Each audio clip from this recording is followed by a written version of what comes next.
Welcome back to Keep It Real Boxing. This is Cypher Box, and basically what I want to talk about today is the major fight going on this Saturday night, and it is a big one, guys. Yeah, we've got Terence Crawford against Julius Indongo in an undisputed unification world championship bout. Guys, this is massive because we don't see a lot of undisputed unification fights now in boxing. Actually, we haven't seen one in a very, very long time. It seems to be like a forgotten term in the sport. A lot of fighters don't seem interested in unifying weight divisions anymore. They just pick up one belt, two belt, three belts, maybe in a division, and then move on to move up in weight. So this is a massive fight, and it's, in my opinion, a real treat, and I'm really looking forward to it. Okay, I'm just going to go into it and starting with which fighter holds which belts. Before I do that, just kind of explain to you what it takes to be recognised as an undisputed champion. You need to hold all four major sanctioning belts. So that's the WBC, WBO, IBF and Super WBA titles. Now, Terence Crawford, he holds the WBC, WBO and the Ring Magazine belt. Indongo holds the IBO, Super WBA and IBF belts. Okay. As you can see on the screen, put up a bit of a tail of the tape, so read through that at your own leisure. The one thing I'm going to take out of that though and talk about is obviously the height difference. So as you can see, Bud Crawford is 5'8" and in terms of height, and Indongo is 5'10.5". So he has a height advantage over Terence Crawford. Right, there's a few other stats that aren't on the screen, so I'm going to take you through those as well. Crawford has a 71% knockout ratio in his fights in terms of his career. He has a reach of 70 inches, which is 178 centimeters. All right. Indongo, has a 50% KO ratio, and his reach is 71 and a half inches and 181 centimeters. So he has a bit of a reach advantage over Crawford as well. Now, as for Terence Crawford, he's a fighter who can fight in the orthodox position or in the southpaw position. The reason he does this is because he believes he possesses more power in his left arm than he does in his right arm. So if you watch his fight, he does predominantly fight in the southpaw stance, but he does switch it up. So he'll switch from orthodox and southpaw, but generally keeps to the southpaw stance. Now, I believe Terence Crawford to be a very intelligent boxer. He is exciting and he does bring a lot of action, but he's also a very intelligent fighter. What you'll notice in the first 3 or 4 rounds, he will use the first 3 or 4 rounds to kind of gauge his opponent, measure distance, work out how far he needs to be to land his shots, but also how far he needs to be in order to avoid counter punches from his opponents. The way he does this is by using his jab. He'll use that jab as a probing jab in the first 3 or 4 rounds to kind of, like I said, to gauge his opponent, to work out his reactions and to measure distance. Another thing that he's really good at is that he uses the ring really well. A lot of movement, a lot of lateral movement. Doesn't make himself a sitting target, especially in the early parts of the fight. In those first 3 or 4 rounds when he's trying to work out his opponent, creates a lot of angles, makes it difficult for his opponent to settle and pick up on his rhythm in the ring when he's fighting. Another thing Crawford does is he makes sure he doesn't get caught on the ropes. If you look at Crawford's fights, he doesn't allow his opponent to pin him down on the ropes. He does 3 things to kind of negate that, to try to avoid that from happening. One of the things is the obvious. If he feels his back's up against a rope, he'll hold his opponent and wait for the referee to come in and break. The other thing he'll tend to do is he will grab hold of his opponent, turn his opponent, and then either move back to the center of the ring and take the fight back to the center of the ring, or if he feels he's got his opponent in a good position, he'll start letting off shots himself. And the other one is obviously you throw like a check left hook or check right hook and just get off the ropes. Now, you might remember me saying that Crawford uses the ring really well. that he doesn't allow himself to be a sitting target.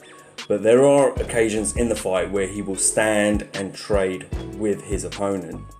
So usually from about the 7th round onwards, he starts feeling confident that he can stand in front of his opponent and start engaging with him. And this is, like I said, due to the fact that he feels confident that he's worked his opponent's rhythm out, and he's felt his opponent's punches, and he doesn't see too much of a threat there. So what he will tend to do is stand there and make his opponent throw punches, miss those punches, and then counter those punches with various combinations. So he'll go from the beginning of the fight where he's just popping that jab, throwing a 1-2, working out his opponents, to start now confidently, systematically breaking down his opponent. Now, even though I've spoken so highly of Terence Crawford's boxing abilities, his skill sets, there are flaws with his style of fighting, and as you know, all fighters have flaws and slight weaknesses. And with Crawford, what I have noticed with him is that when he's in the orthodox position, when he's fighting out of the orthodox position, his defense seems to be a lot better. He keeps his hands high and tight, close to the jaw, and he pops off shots, and he looks more comfortable to me anyway. Yeah, he's not as square on as he is in the southpaw stance. When he switches into that southpaw stance, which he generally uses throughout the fight, he doesn't use the orthodox anywhere near as much as he uses that southpaw stance. What you'll see is that, especially if you go back to some of the fights like Gamboa, even Felix Diaz, you'll notice they had a lot of success in terms of their aggression in those first 3 to 4 rounds. And this is because in those first 3 or 4 rounds, Crawford will take that time, like I said, to kind of work out his opponent, gauge his opponent, work out their rhythm, etc., which I've explained already earlier on in the video. And what happens is that when he's in that southpaw stance, I've noticed his left hand isn't protecting that left side of his face as much. So when he's popping that jab out, it gives his opponent the opportunity to kind of come in aggressively and land a straight right or a right hook. Or especially if he's fighting an orthodox fighter. If he's fighting a southpaw fighter, then it'll be that left jab that right jab again, or a right hook. And this for me kind of leaves him a little bit vulnerable in fights, because he's a little bit more square on, and someone with a good decent punch, or someone with a good level of ring intelligence, will know to step out and then just kind of pivot into there and counter him with a right hook or a straight right. And if they've got enough power, they can knock him down or knock him out. So I see this as a bit of a weakness when it comes to Terence Crawford. Another thing I noticed with Terence Crawford is that when he's fighting out the southpaw stance and he starts becoming more aggressive with his style against his opponents, he starts building more confidence. When he's throwing that right jab out of the southpaw stance, he becomes a little bit careless, I feel. And what I mean by this is that he'll pop that jab out, and then you'll notice, as he's throwing that jab with power and a bit more spike to it, he drops his left hand a lot lower than he normally would. And for me, that just kind of leaves him open to a counter, or to a counter punch. So these are the couple of things that I've noticed in terms of Terence Crawford when he's fighting, the little flaws. And remember what I've just described to you in terms of him dropping that left hand when he's throwing that right jab. It's not something that happens throughout the fight. There's moments where he does that, and as you know, in boxing, one lapse in concentration, one moment where you let your guard down a little bit too much, and it can cost you. You can get knocked out, knocked down, etc., and the fight's over. So, be on the lookout for that when you see Terence Crawford fighting. But overall, with Terence Crawford, you get a lot of things. You get, he possesses a lot of speed in his punches. We know that. Fast combinations, fast hands when he starts building momentum in a fight. A strong variation of punches and combinations. Uppercuts, hooks. Straight lefts, etc. And obviously, as we all know, that 71% knockout percentage represents that. Of course, he possesses a lot of power. And now onto the mysterious Julius Indongo, and the reason I call him that is, to be honest with you, we don't know a lot about him. I have obviously searched on YouTube for footage on him, fight footage, and there's only really 2 full fights on YouTube of Julius Indongo. The rest of the footage that you get are either highlight reels that someone's put together, which are like a 1 or 2 minute long video, or you get like one round from a fight. So there's not a lot of footage in that sense. The 2 full fights I'm referring to is the first one, which is obviously was against Trianovsky out in Russia, where he was challenging for the IBO and IBF title, and he knocked Trianovsky out in the first round. The very first round, the first hard punch he threw, he knocked him out cold. So it was quite impressive, and it shows he's got a lot of power in his punch. He can generate a lot of power in his punch. And even the other footage, like the 1 round footage that I've caught of him, etc., he's shown he's got power in his punch. The other full fight I'm referring to, is of his fight against Ricky Burns a few months ago, where he completely dominated Ricky from round 1 to round 12. Complete shutout, an impressive masterclass boxing performance from Indongo. I had to admit, I was really impressed by him. And he picked up the WBA, the super version of the WBA 140-pound title.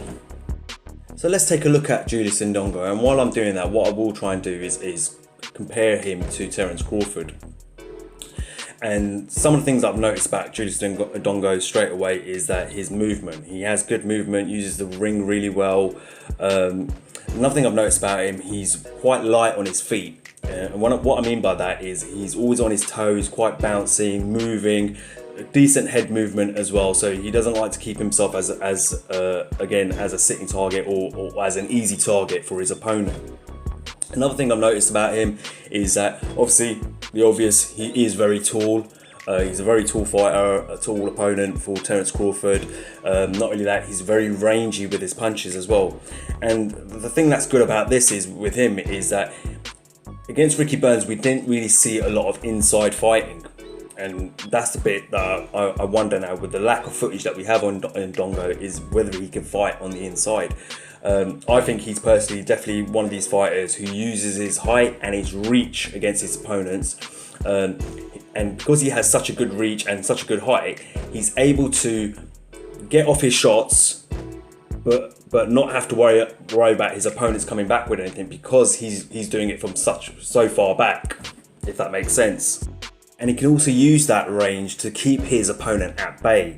So what you noticed with Ricky Burns was Ricky found it very difficult to land jabs, to land a straight right, even to get in on the inside. Because when Ricky tried to force the fight, where he tried to pressure Indongo and get in there and start getting punches off, Indongo would just take a step back, throw a quick uppercut as a counter, or when Ricky would come in, what Indongo would do, he would just pop his jab out.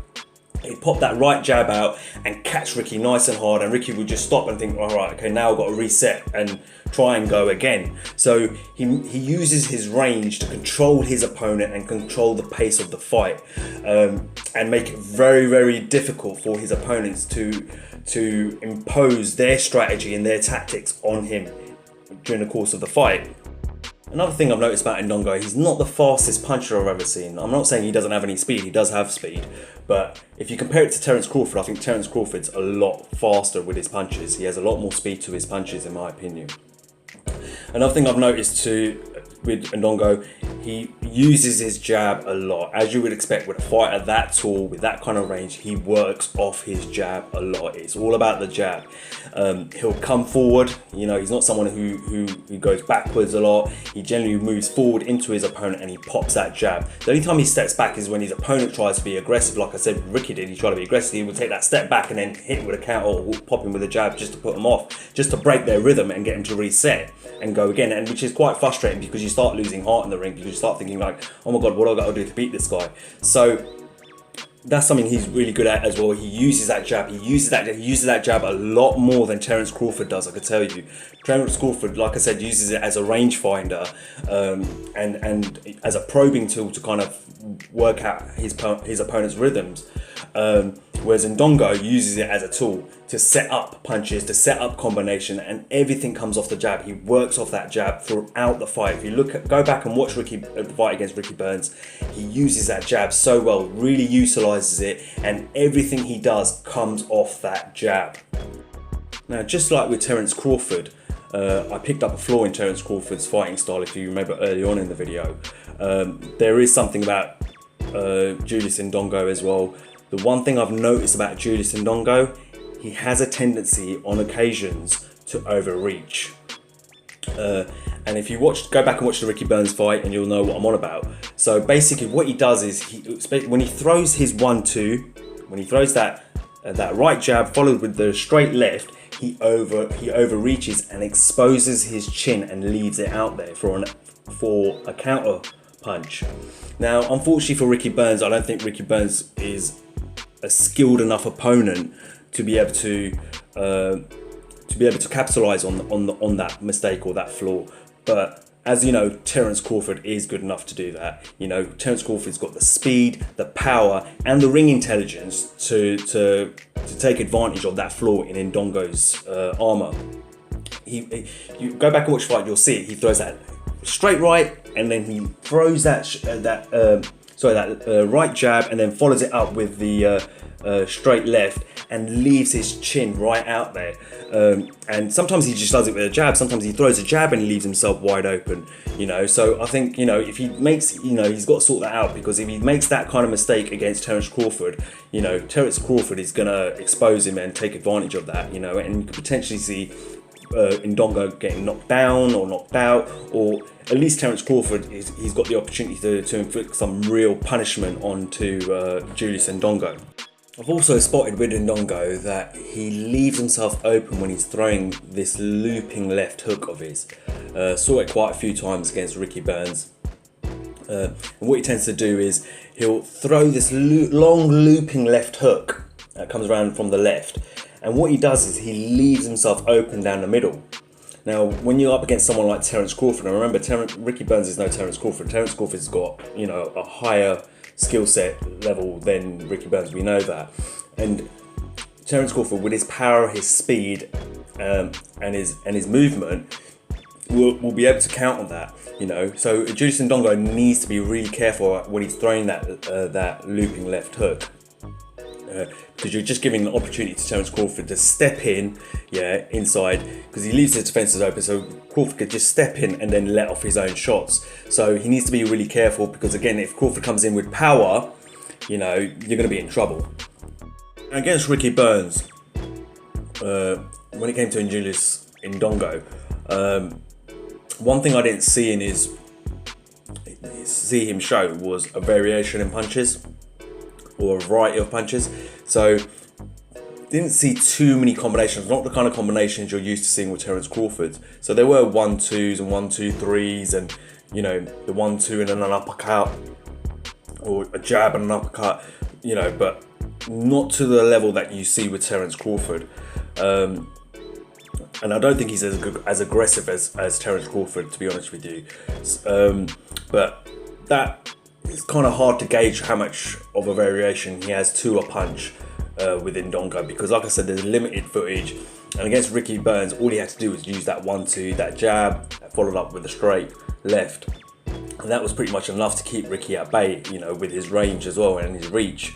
But that is something I'm interested in seeing. I'm not saying, you know, I haven't seen it in that fight, but I'm not saying that he hasn't got that in his arsenal. It's just something that I haven't spotted yet, because there's limited footage on Indongo. So it'd be interesting to see come fight night with Terence Crawford whether that's there and whether it does exist within his arsenal. And last but not least with Indongo, power. Okay, don't get it twisted. This guy does have power to his punch. Yeah, Yeah, don't think that this guy, he's fought a bunch of nobodies or something like that, etc. He has got powers to his punch. What he did to Tronovsky in Russia, in that first round with that looping left hook of his, he just knocked him clean out. And the thing is, Tronovsky saw it coming. He saw it coming, but it wasn't the fastest punch I've ever seen. But he saw it coming, and he just kind of froze and didn't know what to do with it.